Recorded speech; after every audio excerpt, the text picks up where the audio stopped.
What is authentic leadership, and what does it look like as an educator? For me, it's honesty.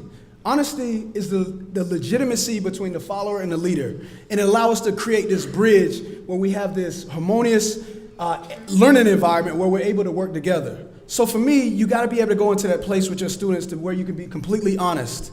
Because for a long time, I was a professor that felt like it was all about my title. I'm Dr. Williams, they're the students. So I'm the superior, they're the inferior. And what happened was it created a disconnect. But true leadership requires us to be on the same path. Because I didn't say, but in the previous slide, I believe life is like a game of chess. I'm a pawn, and my students need to be a pawn so we can work together. So in order for that to happen, I need to go deep within myself and be willing to fight and realize the true enemy is the inner me. See, that's what stops us from our greatness. We look at ourselves in the mirror and we don't like what we see. And it stops us, so when we come in the classroom sometimes, we make sure that we show this power of dominance, authoritative leadership. So we wear all of these different faces. You know, we're a different person around our kids, a different person around our spouses, a different person around our colleagues. And what happened is we become charlatans and we lock ourselves off to this true potential that make us ask the question, who are you?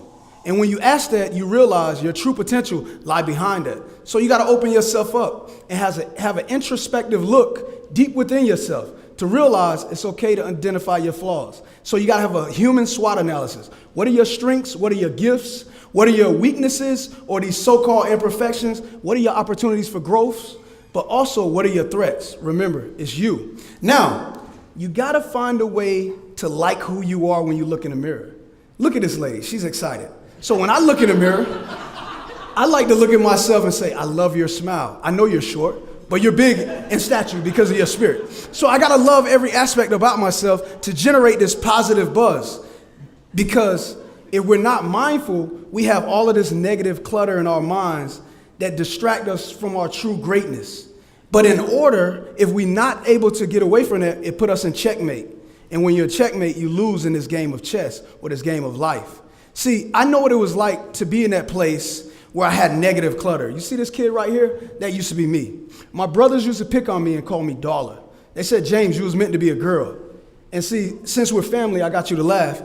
I was born with this pointy nipple. Don't laugh. Now, so what happened was it made me feel insignificant and inferior. So I didn't like the way I looked and I would hide myself from people.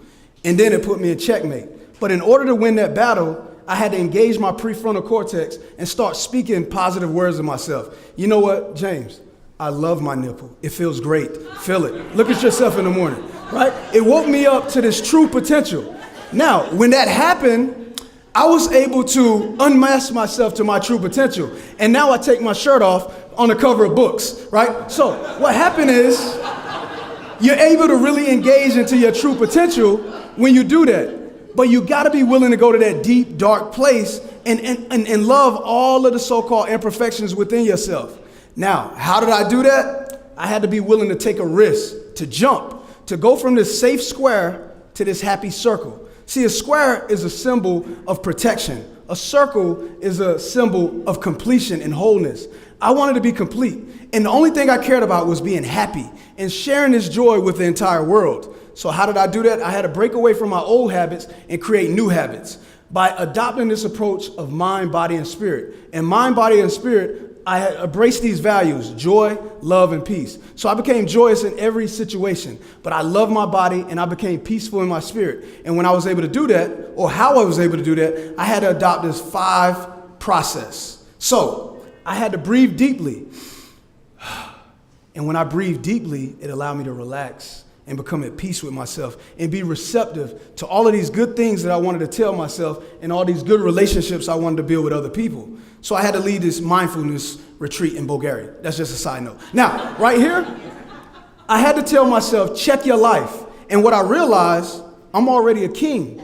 Even though I'm still with the pawns, I just had to put a crown of royalty on my head and really start walking in it and owning it. And once I started believing it and started seeing myself in every environment, now I started speaking with positive affirmation. And I started saying, I am limitless. I'm a great educator. I'm a great person that connects with the hearts and the souls of all people. Because it's like magicians. When they say abracadabra, basically all it means is, as I speak, I create. You speak and you create your existence. I wanted to create an existence where I could connect with all people, not just people that look like me. So then I had to create this mental formation where I started to see it in my mind. And when I started to see it in my mind, I could manifest it in the universe. So I had to have this strong visualization where I created this law of attraction where I was able to connect. And it had to come from this authentic place. And once I was able to do that, I had to make sure that I reaffirmed it by smiling brightly. Look at this smile right here. You see this? Now, I don't even know if I can duplicate this, but this is the power of smiling. When you do that, you create this positive vibration throughout your body. And scientists say that people that smile brightly, they live an average of 7 years longer than people that don't. So smile, people, please smile. Right? So, all right, now here, I had to become vulnerable.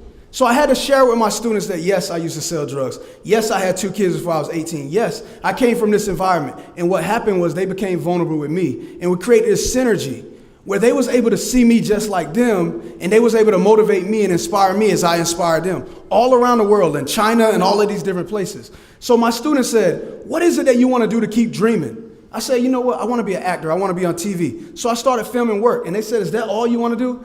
I said, no, I want to be in a starring role. So I ended up being Waco Collins and on this TV show called Murder Chose Me. Where's the rest of my money? Nah, that's just share blood. Nah, man, this some serious bull, bro. Who you think I am, man?